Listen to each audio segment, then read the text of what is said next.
Common service centre যা কেন্দ্র সরকারের প্রকল্প, তাকে রাজ্যে যেভাবে মাননীয় মুখ্যমন্ত্রী ভোট পলিটিক্সের জন্য তাকে যেভাবে বন্ধ করে দেওয়ার চেষ্টা করেছেন, তার বিরুদ্ধে আমরা একটি পাবলিক ইন্টারেস্ট লিটিগেশন বা পিআইএল করেছিলাম।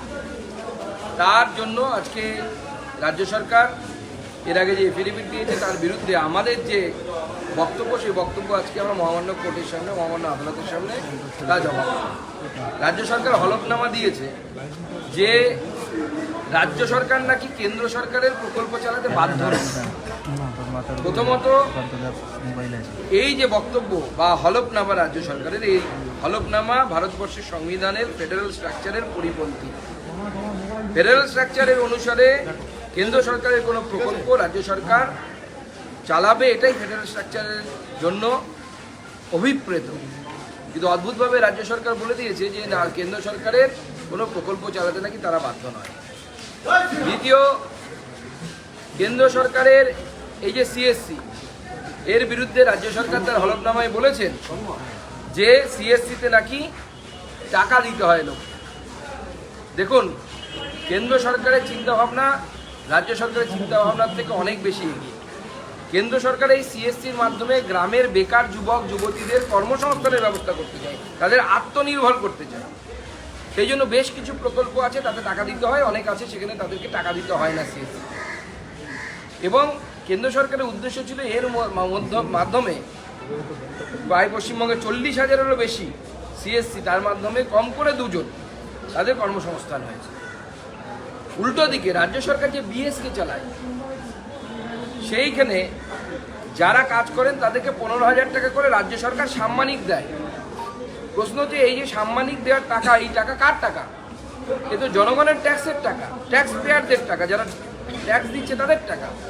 সেই টাকা ড্রেনেজ করা হচ্ছে রাজ্য সরকারের ভোট প্রচারের জন্য, আর কিছুই না বিএসকের মাধ্যমে।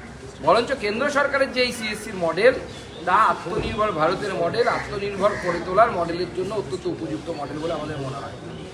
এবং রাজ্য সরকার প্রতিহিংসাবশত এই সিএসসি বন্ধ করে দিয়েছে এবং রাজ্য সরকার তার হলফনামায় বলছে যে রাজ্য সরকার বিএসকের মাধ্যমে সমস্ত পরিষেবা দিচ্ছে। কিন্তু আমাদের কাছে আজকে আমার লিস্ট আছে, সেই লিস্ট আমরা জমা দিয়েছি কোর্টের কাছে, প্রায় 70খানা। এই আমি লিস্ট আমার কাছে আছে, আরও পরের পেজগুলোতে আছে।